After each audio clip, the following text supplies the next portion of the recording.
Hi, hello guys. So, may nakita akong content ni Joey the Vibrator.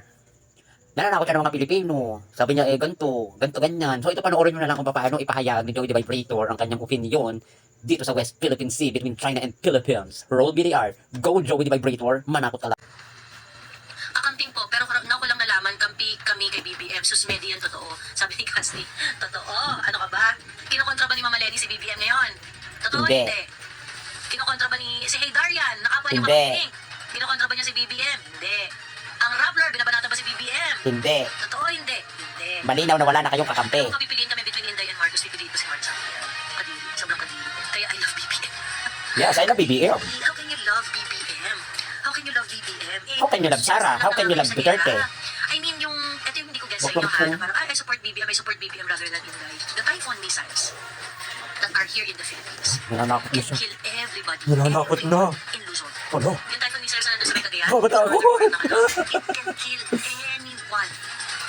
Everyone, I mean, everyone in Luzon. Yung fact na ganyan magdesisyon si BBM, wala siyang pagmamahal sa inyo. Lahat yan, safe na yung mga yaman nila sa ibang bansa. Hiya-hiya sa pagmamahal ni Sara, ha? Kung makipagdigma ang Pilipinas, papiliin muna tayo sa tayo ditira. Maiwan ang Luzon.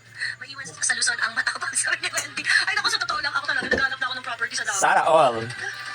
Yan na ba, Joey, yung bago nyong strategy kung paano kumuha ng sympathy sa mga tao? Yan na ba yung bago nyong style, yung manakot? At saka hahanap ka ng property sa Davao. Sa bagay, bibigyan ka naman ng mga Duterte ng property sa Davao, di ba? Di ba, puspusa na nga o nananakot ka na ngayon. Alam mo, kung sinasabi mo na bakit minamahal namin si PBBM, kasi si PBBM lang naman yung naninindigan at ipinaglalaban ang kapakanan ng bawat Pilipino, ipinaglalaban ang karapatan pagdating sa West Philippine Sea. No. Ngayon, kung gusto niyo umalis sa Pilipinas, di wag na kayong magantay ng gera kasi baka magkagera mamaya o bukas. Nandito pa kayo, mas maganda hanggang maaga pa. Ngayon pa lang, umalis na kayo. At hindi namin kayo pipigilan. Okay lang kami mga matigbol dito, no. Kayo yung mga takot, no. Wag niyo na kami idamay din sa pagiging takot ninyo. Kung kayo ay natatakot diyan, ay kayo na lang, doon kayo sa Davao. Kala niyo pag naggera, hindi madadamay ang Davao, no? Nice, ang ganda ng sinabi mo. At saka yung strategy mo ng pananakot, sorry, hindi mo kami matatakot. Ikaw ang matakot sa ginagawa mo.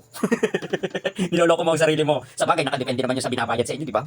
Sa akin, hindi naman ako bayaran, kaya hindi naman ako natatakot. At saka kung ako man ay matigbol dito sa gera, yun ang isa kagustuhan ko. Basta ako, I still support the administration and the President of the Philippines. Kasi, bakit ko susuportahan si Sara? Sige nga, sa anong paraan ko susuportahan si VP Sara? At saka, sabi mo nga, hindi kinukundi ng Lenny, hindi kinukundi ng Poncio Pilato si PBBM. So, intindi na wala na kayong kakampi. Wala na kayong kakampi kung hindi ang China. Kaya kung mas maaga o mas mabuti, na kayo lumipat na sa China, ano?